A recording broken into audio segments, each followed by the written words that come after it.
Hello students, क्या हाल है। हमारा लास्ट क्लास में जो चल रहा था वो जर्नल मैंने आपको कराया था और मैंने बोला था जो जर्नल है बहुत ही इम्पोर्टेंट टॉपिक है। एक तरह से अकाउंटेंसी का पिलर कहें तो कोई बड़ी बात नहीं है। तो आज उसी क्लास को आगे कंटिन्यू करेंगे। डे सेकंड में भी जर्नल करेंगे। लगभग हम इसमें 3 से 4 दिन देंगे ताकि आपके जर्नल में कहीं से कहीं तक कोई प्रॉब्लम ना रहे। चलिए तो स्टार्ट करते हैं बिना किसी देरी के। एक क्वेश्चन मैंने ड्राफ्ट करा है। जर्नल मैंने आपको वैसे बता दिया था क्या होता है, एक बार आप पिछला वीडियो देख लेना अगर नहीं आपने देखा हो तो। जर्नल क्या था वैसे, बुक ऑफ ओरिजिनल एंट्री थी जहां पर ट्रांजैक्शंस को सबसे पहले क्रोनोलॉजिकल ऑर्डर यानी कि जब वो होती हैं ट्रांजैक्शंस डेट वाइज उनको हम रिकॉर्ड करते हैं। ठीक है, अब एक क्वेश्चन मैंने फ्रेम कर रखा है, उसमें कुछ एंट्रीज हैं तो देखते चलते हैं। 2024 जुलाई 1 में goods sold to Ram at 10% trade discount. देखो ट्रेड डिस्काउंट क्या होती है, डिस्काउंट हमारी दो टाइप की होती है, एक होती है ट्रेड डिस्काउंट और एक होती है कैश डिस्काउंट। क्या फ़र्क है दोनों में। ट्रेड डिस्काउंट सेल और परचेस के टाइम पे आती है। आप इसको ऐसे समझो, जब हम मान लो मार्केट में कोई चीज़ परचेस करने जाते हैं, मान लीजिए आप अकाउंटेंसी की बुक ही परचेस करने गए, आपने शॉपकीपर से पूछा कि भैया ये बुक कितने की है, उसने आपको आंसर दिया 500 की है। तो हमारा अगला क्वेश्चन होता है भैया इस पर डिस्काउंट कितनी दोगे, वो कहता है 10% आपको मैं डिस्काउंट दे दूंगा। तो वो जो डिस्काउंट दी जा रही है वो ट्रेड डिस्काउंट होती है। तो सेल और परचेस के टाइम पे जो डिस्काउंट आएगी वो ट्रेड होती है। और जो पैसे देते और लेते समय अगर डिस्काउंट आ रही है उसे कैश डिस्काउंट बोलते हैं। जैसे मान लीजिए मुझे किसी को 1000 रुपये देने थे, उसने बोला अगर आपने पैसा मुझे जल्दी से जल्दी दे दिया, सपोज आपने मुझे 5 दिन के अंदर अगर आपने पेमेंट कर दी तो मैं 10% पैसा आप पे छोड़ दूंगा, माफ़ कर दूंगा। तो वो डिस्काउंट होगी कैश डिस्काउंट। तो ट्रेड डिस्काउंट सेल और परचेज के टाइम पे आएगी, कैश डिस्काउंट पेमेंट देते या लेते समय आती है। दूसरा डिफरेंस, ट्रेड डिस्काउंट को हम बुक्स में रिकॉर्ड नहीं करते, यानी कि जब इसकी एंट्री बनाएंगे तो ट्रेड डिस्काउंट को बुक्स में रिकॉर्ड नहीं करेंगे, ना डेबिट करेंगे ना क्रेडिट करेंगे। लेकिन कैश डिस्काउंट जब आएगी तो उसको बुक्स में रिकॉर्ड करते हैं, यानी कि अगर डेबिट होना होगा तो डेबिट करेंगे, क्रेडिट होना होगा तो क्रेडिट करेंगे। तीसरा डिफरेंस, ट्रेड डिस्काउंट सेल को इंक्रीज करने के लिए करी जाती है। मतलब शॉपकीपर हमारे को एक तरीके से बोलता है कि अगर आप ज़्यादा क्वांटिटी में सामान खरीदते जाओगे तो मैं डिस्काउंट बढ़ाता चला जाऊंगा। आपने इस चीज़ को देखा भी होगा, जैसे हम मॉल वगैरह में गए होंगे या जाते हैं तो उसमें अगर हम ज़्यादा क्वांटिटी में सामान परचेस करें तो उस पर डिस्काउंट इंक्रीज़ होना स्टार्ट हो जाती है। या शॉपकीपर भी ऐसा कर सकता है कि अगर आप क्वांटिटी ज़्यादा लोगे तो मैं आपको डिस्काउंट ज़्यादा दे दूंगा। और तो ये क्यों दी जाती है, सेल्स को इंक्रीज करने के लिए दी जाती है। और कैश डिस्काउंट क्यों दी जाती है, ताकि जल्दी से जल्दी हमारा पैसा मिल पाए, प्रॉम्प्ट पेमेंट के लिए, इमीडिएट पेमेंट के लिए। तो देखो अब ये कह रहा है good sold to Ram.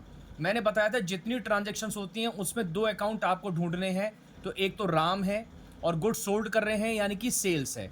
Sales हमारी इनकम है, इनकम को क्या करते हैं, क्रेडिट करते हैं। ये सब बातें मैंने पिछले वीडियो में कवर कर रखी है, रूल बता रखे हैं, उसी रूल को आगे फॉलो करेंगे और कुछ जर्नल एंट्रीज और देख रहे हैं। तो सेल हमारी इनकम है, इनकम को क्रेडिट करते हैं। तो देखो टू सेल्स अकाउंट लिखा हुआ है, हमने लिखने का तरीका याद है ना, डेबिट वाला सबसे पहले लिखेंगे, कॉर्नर से स्टार्ट करेंगे, डेबिट दूसरे कॉर्नर में, और क्रेडिट वाले के थोड़ा सा स्पेस छोड़ेंगे, टू सेल्स अकाउंट।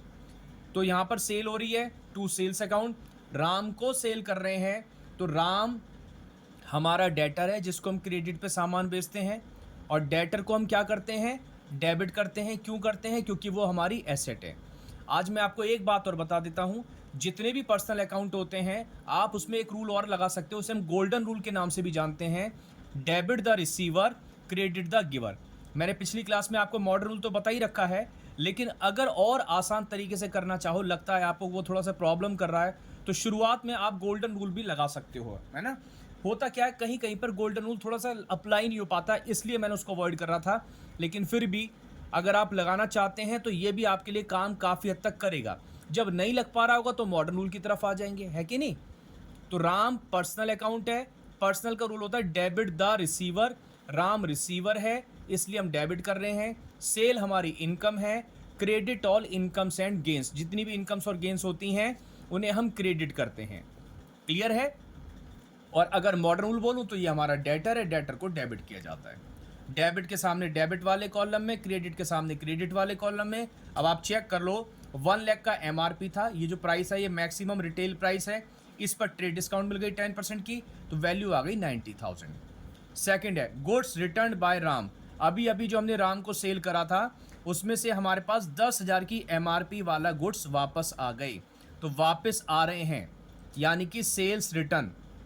सेल्स का क्रेडिट होता है तो उसकी रिटर्न का बैलेंस कौन सा हो जाएगा, डेबिट हो जाएगा। और राम को जो हमारा डेटर था, अब डेटर कम हो जाएंगे, अब उसको उतने पैसे नहीं देंगे, तो राम को क्या कर देंगे, क्रेडिट कर देंगे। और अगर गोल्डन रूल लगाना चाहें तो राम पर्सनल अकाउंट है, debit the receiver, credit the giver. Ram सामान वापस कर रहा है इसलिए हमने इसको क्रेडिट कर दिया। लेकिन खास बात यहाँ भी ट्रेड डिस्काउंट कंसिडर होगी। देखो राम से जो परचेस किया था 10,000 का, ये तो एमआरपी था, तो ये सामान हमें 10 का थोड़ी ना पड़ा था, 10% की डिस्काउंट मिली थी हमारे को, ये मतलब हमने उसको डिस्काउंट दी थी। तो इसका मतलब है राम जो सामान वापस करके जा रहा है वो सामान एक्चुअली में 10 का नहीं था, वो 9,000 का हमने उसको सेल किया था। तो अधिकतर बच्चे यहाँ पर गलती कर देते हैं, ध्यान रखना है जब आप ट्रेड डिस्काउंट रिकॉर्ड करते हो तो रिटर्न में भी ट्रेड डिस्काउंट रिकॉर्ड होगी। अब ये बताओ, इन दो एंट्री से अगर मैं आपसे पूछूं, बताओ राम से कितने पैसे लेने हैं या देने हैं, तो आंसर राम से 81,000 लेने हैं। देखो 90 की सेल करी थी, 9,000 का राम लौटा के चला गया, तो राम से कितने पैसे लेने हैं, 81,000 लेने हैं। तो आगे कह रहा है cash received from Ram in full settlement. Full settlement important term है यहाँ पर। फुल सेटलमेंट का मतलब है कि 80,000 रुपये देने के बाद अब राम से एक भी पैसा लेना नहीं है। तो ये हमारी आ गई डिस्काउंट। लेने थे 81, ले रहे हैं 80,000 रुपये, 1,000 रुपये छोड़ रहे हैं, तो ये होती है हमारी कैश डिस्काउंट। इसको बुक्स में रिकॉर्ड करेंगे।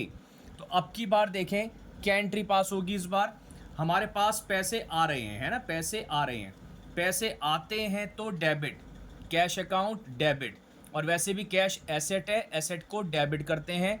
और अगर इसमें भी मैं आपको गोल्डन रूल बताऊं तो इसमें रूल लगेगा debit what comes in, credit what goes out. जितनी भी एसेट्स होंगी ना उसमें debit what comes in, credit what goes out, पैसे के बारे में। कैश आएगा तो डेबिट, कैश जाएगा तो क्रेडिट। और अगर मॉडर्न रूल लगाएं, एसेट है इंक्रीज, इंक्रीज है तो डेबिट किया जाएगा। तो कैश अकाउंट डेबिट 80,000, डिस्काउंट 1,000 रुपये हमने छोड़ दिए, हमारा नुकसान हो रहा है, चाहे खुशी से छोड़ रहे हो, नुकसान है, नुकसानों को डेबिट करते हैं। Debit all losses and expenses, जितने भी नुकसान होते हैं पिछली क्लास में बताया था सभी के डेबिट बैलेंस होते हैं। तो डिस्काउंट अलाउड अकाउंट डेबिट। और टू राम, राम ने पैसे दे दिए, या ये कह लो राम का अकाउंट क्लियर हो गया, तो राम पहले डेटर था, जब पैसे दे देगा तो उसका अकाउंट कैंसिल कर देंगे। और अगर गोल्डन रूल लगाएं तो debit the receiver, credit the giver. Ram दे रहा है पैसे इसलिए हमने क्रेडिट कर दिया, 80 मिल गए, 1,000 छोड़ दिए, तो राम का पूरा 81,000 का हिसाब क्लियर हो गया। आ रही है बात समझ में। नरेशन सब में लिखनी है, मैंने डॉट डॉट लगा रखा है। नरेशन का मतलब होता है किस बात की ये जर्नल एंट्री बनी हुई है। आगे चलते हैं, नेक्स्ट पॉइंट अगला देखें तो लिखा हुआ है goods given as charity. Goods given as charity, charity में गुड्स दिए। तो बताओ चैरिटी कौन सा अकाउंट है, ये हमारा एक्सपेंस हो रहा है। और एक्सपेंसेस को क्या करते हैं, debit all losses and expenses, खर्चों को डेबिट किया जाता है।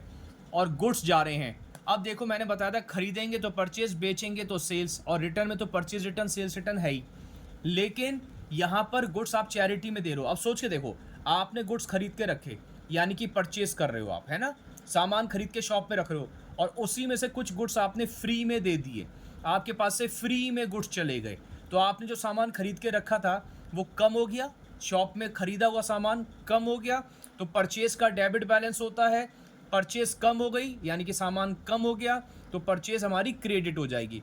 परचेज का डेबिट बैलेंस होता है, डिक्रीज तो क्रेडिट। तो जब भी हमारे पास से फ्री में गुड्स जाएंगे समझ लेना आपका सामान कम हो गया, यानी कि आपकी परचेज कम हो गई, तो परचेज को क्रेडिट किया जाएगा। राइट, आगे चलते हैं। Goods used in making furniture. अब देखो हम फर्नीचर बनाने में गुड्स यूज कर रहे हैं, तो फर्नीचर क्या है, हमारी एसेट है।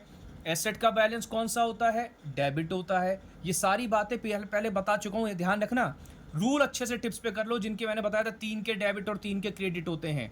और जो थोड़े बहुत रूल्स आज बता रहा हूँ, जैसे गोल्डन रूल मैंने बता दिया, पर्सनल में debit the receiver, credit the giver.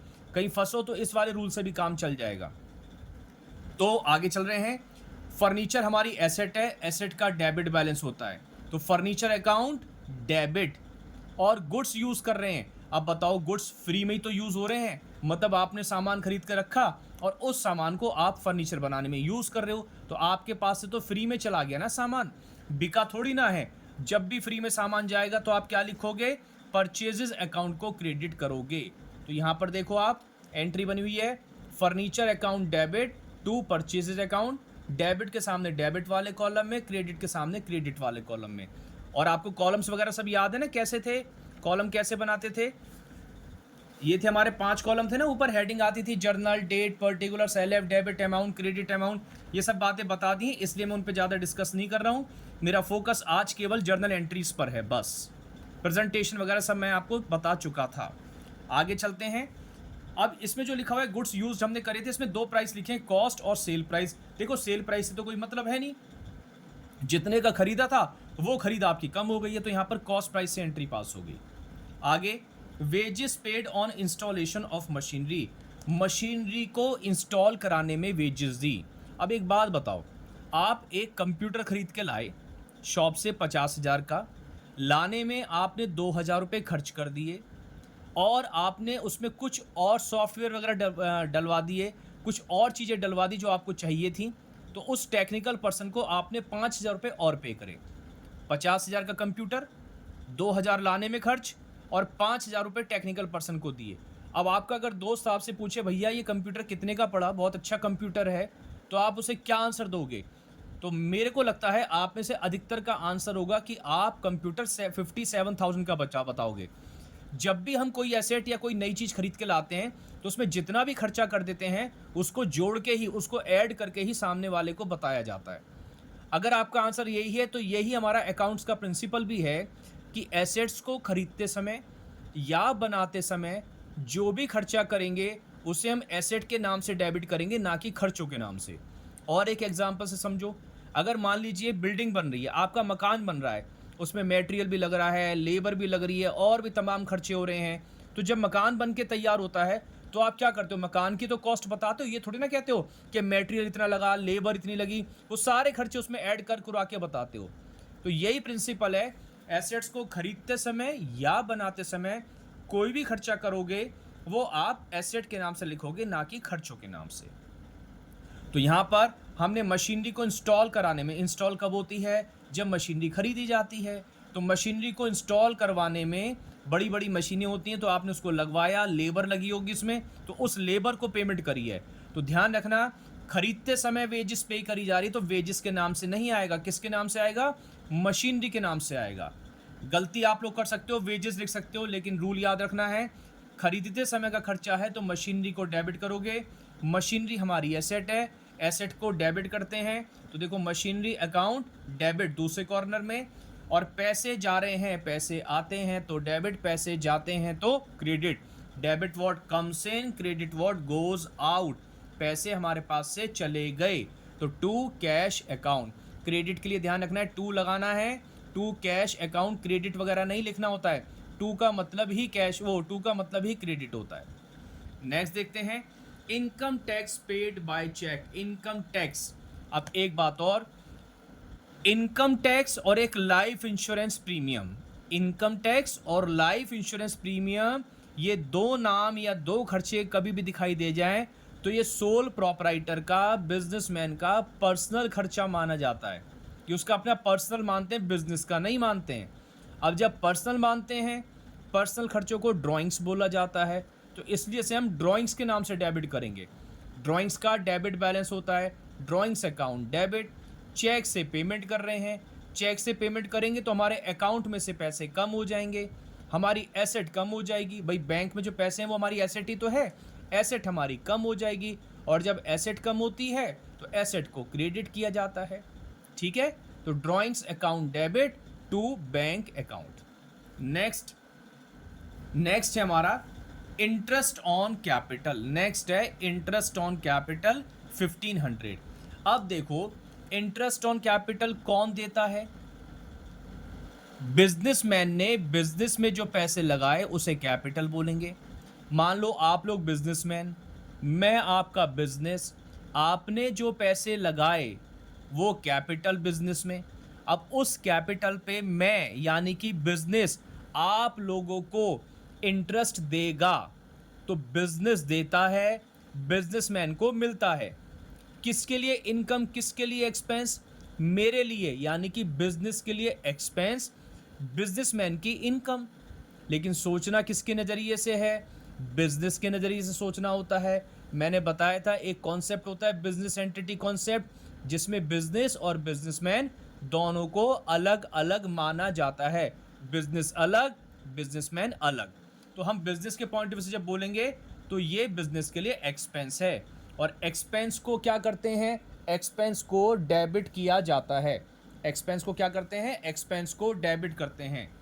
तो interest on capital account debit expense है, एक्सपेंस को डेबिट कर रहे हैं। अब ये बताओ, मुझे आप लोगों को इंटरेस्ट देना है, बुला के दूंगा क्या? अरे क्यों दूंगा बुला के? आपकी कैपिटल मेरे पास रखी है, ये आपकी सपोज कैपिटल है, और मुझे आपको ये वाला इंटरेस्ट देना, ये इंटरेस्ट है, तो क्या बुला के दूंगा? नहीं, आपकी कैपिटल में ही ये ऐड कर दूंगा। तो इससे क्या होगा? आपकी कैपिटल इंक्रीज। और कैपिटल का कौन सा बैलेंस होता है? क्रेडिट होता है। और जब कैपिटल इंक्रीज हो जाएगी तो कैपिटल को क्रेडिट ही करेंगे, इंक्रीज में सेम रहने देते हैं। तो एंट्री बनी interest on capital account debit क्योंकि एक्सपेंस है, टू कैपिटल अकाउंट क्योंकि कैपिटल इंक्रीज हो गई। ये इसका रीजन था। 1500 1500 डेबिट के सामने डेबिट वाले कॉलम लिखा जाता है हमेशा, क्रेडिट के सामने क्रेडिट वाले कॉलम में। नेक्स्ट देखते हैं, due from Z as bad debts. Z से पैसे लेने थे लेकिन वो पैसे हमारे बैड डेट्स हो गए, मर गए। बैड डेट्स का मतलब होता है amount which is not recoverable from debtors, जो पैसा डेटर से नहीं मिल पाता, मर गया, डूब गया, डेटर्स नहीं दे रहा, उसे बैड डेट्स बोल देते हैं। क्यों नहीं दे रहा? दो ही रीज़न हो सकते हैं, या तो दे नहीं सकता या देने की नीयत नहीं है। जो भी है, हमारा पैसा तो मर गया ना। जब बिजनेस करते हैं तो ये प्रॉब्लम भी फेस करनी पड़ती है। आप क्रेडिट पे सामान बेचे जा रहे हो, आपके डेटर्स बनते जा रहे हैं, लेकिन सारे लोग अच्छे थोड़ी ना है, कुछ ना कुछ लोग पैसा मार भी लेंगे। तो वो जो पैसा मर गया किसी भी वजह से, उसे ही बोलते हैं बैड डेट्स। नुकसान हो गया, और नुकसानों को रूल क्या कहता था? Debit all losses and expenses, जितने भी एक्सपेंसेस एंड लॉसेज होते हैं उनको डेबिट करते हैं। तो बैड डेट्स अकाउंट डेबिट। अब इससे जो जेड हमारा कौन था? डेटर था। डेटर पे क्या फ़र्क पड़ेगा? डेटर्स हमारी एसेट होते हैं, वो पैसा दे नहीं रहे, तो अब हमारे डेटर्स कम हो गए, नहीं कम हो गए? मुझे सपोज़ 1,00,000 रुपये मेरे को अपने डेटर से लेना था, लेकिन उसमें से 5,000 के डेटर्स ऐसे थे जिन्होंने पैसा मेरा मार लिया, नुकसान हो गया। तो अब वो 5,000 मिलेंगे तो है नहीं, तो मेरे डेटर्स भी तो कम हो गए।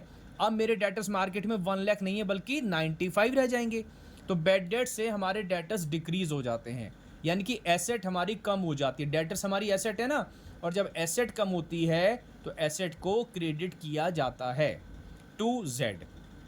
इतने के पैसे हमारे मर गए, इतना नुकसान हो गया, और इतने हमारे डेटर्स डिक्रीज हो गए।